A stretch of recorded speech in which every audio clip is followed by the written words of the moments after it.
بسم اللہ الرحمن الرحیم۔ السلام علیکم دوستو، آج پھر حاضر ہوں عیاش شہزادی کا دوسرا حصہ لے کر۔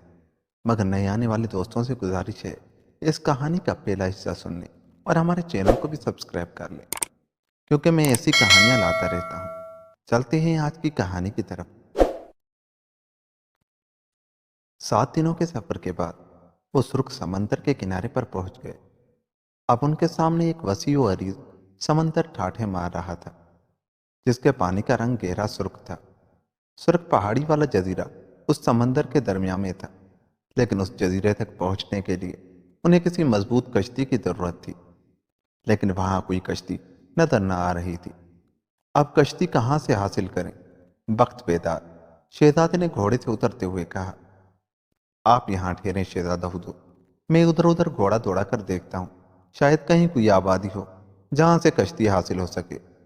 وقت بیدار نے کہا، اور شہزادے کے سر ہلانے پر وہ گھوڑا دوڑاتا ہوا دائیں طرف بڑھتا چلا گیا۔ تھوڑی دیر بعد وہ شہزادے کی نظروں سے غائب ہو گیا۔ شہزادے نے ایک درخت کے نیچے چادر بچھائی اور اس پر لیٹ گیا۔ چونکہ وہ تھکا ہوا تھا، اس لیے اسے لیٹتے ہی نیند آ گئی، اور ابھی اسے سوئے ہوئے تھوڑی ہی دیر ہوئی ہوگی کہ اچانک اس درخت جس کے نیچے شہزادہ سو رہا تھا ہلچل سی ہوئی، اور پھر ایک بہت بڑا ناگ درخت کے تنے سے لپٹ کر نیچے اترتا چلا آیا۔ اس ناگ کا جسم نیلے رنگ کا تھا، جبکہ اس کا سر سرخ رنگ کا تھا۔ درخت سے نیچے اتر کر وہ شہزادے کے قریب آ کر کنڈلی مار کر بیٹھ گیا، اور اس کا سر فضا میں بلند ہوا، اور اس کے ساتھ ہی اس نے زور سے پھونکار ماری۔ اس کی پھونکار کی آواز اتنی خوفناک تھی کہ شہزادے کی آنکھ کھل گئی اور وہ ہڑبڑا کر اٹھ بیٹھا۔ شہزادے، تم اپنے ارادے سے باز آ جاؤ، ورنہ تمہیں ہلاک کر دیا جائے گا، ایک خوفناک آواز سنائی دی، اور شہزادے نے دیکھا کہ یہ آواز اسی سرخ سر والے ناگ کے منہ سے نکل رہی تھی۔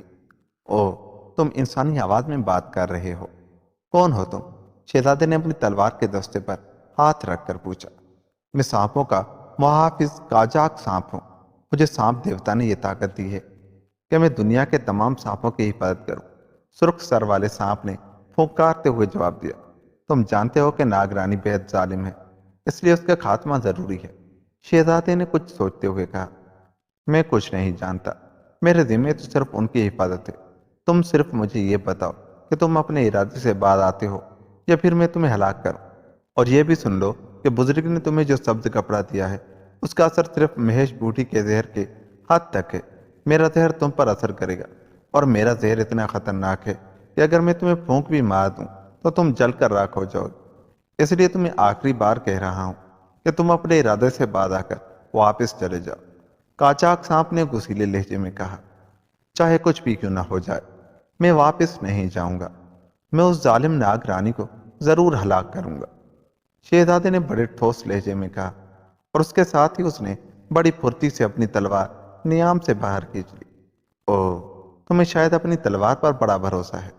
چلو میں تمہیں آخری موقع دیتا ہوں، تم مجھے ہلاک کرنے کی پوری کوشش کر لو۔ ہو سکتا ہے اس کوشش میں ناکامی کے بعد تم اپنے ارادے سے باز آ جاؤ۔ کاچاک سانپ نے ہنستے ہوئے کہا، تمہاری موت ہی یہاں لے آئی ہے تمہیں۔ کاچاک سانپ، شہزادے نے اچھل کر کھڑے ہوتے ہوئے کہا، اور اس کے ساتھ ہی اس نے بڑی پھرتی سے تلوار کا بھرپور وار کاچاک سانپ کی گردن پر کیا۔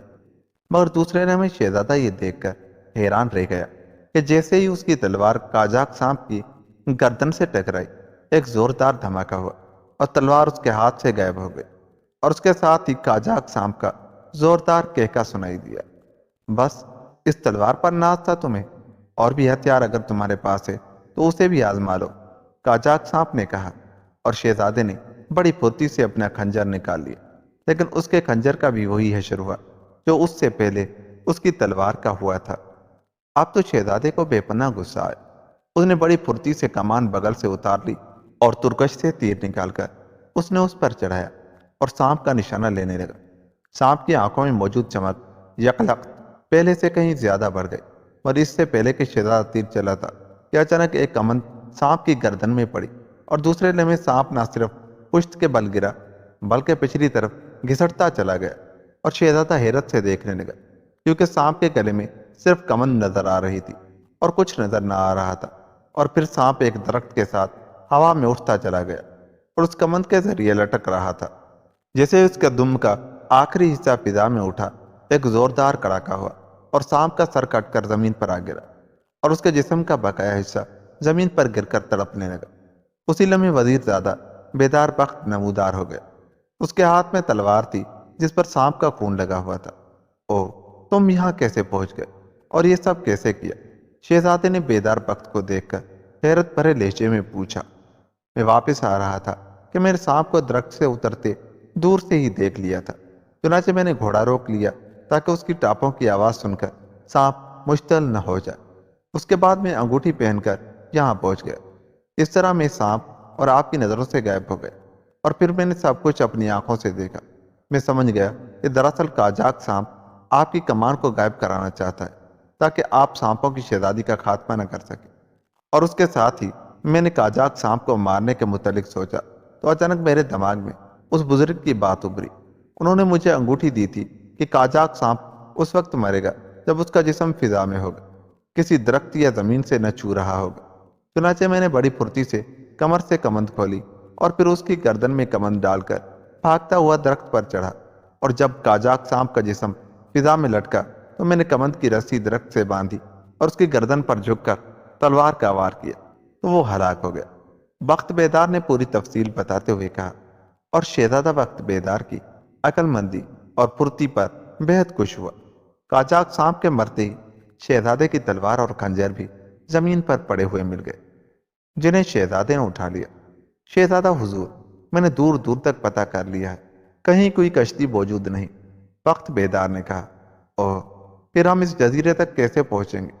شہزادے نے پریشان ہوتے ہوئے جواب دیا، اس کا میں نے ایک ہی طریقہ سوچا ہے کہ درخت کی بڑی بڑی شاخیں توڑ کر اور انہیں کمندوں سے باندھ کر کشتی تیار کی جائے۔ اس کے سوا اور کوئی طریقہ سمجھ میں نہیں آتا۔ وزیر زادے نے سر ہلاتے ہوئے کہا، اوہ، لیکن یہ تو بڑا مشقت طلب کام ہے، لیکن ہمیں کرنا تو ہوگا کیونکہ اس کے سوا اور کوئی چارہ بھی تو نہیں، شہزادے نے کہا۔ اور اس کے بعد وہ دونوں تلواریں اٹھا کر جنگل کی طرف بڑھے تاکہ درختوں کی موٹی موٹی شاخیں کاٹ کر کشتی بنائے۔ ابھی وہ درختوں کے پاس پہنچے ہی تھے کہ اچانک ایک جھاڑی میں سے ایک بونا بھدک کر باہر آ گیا۔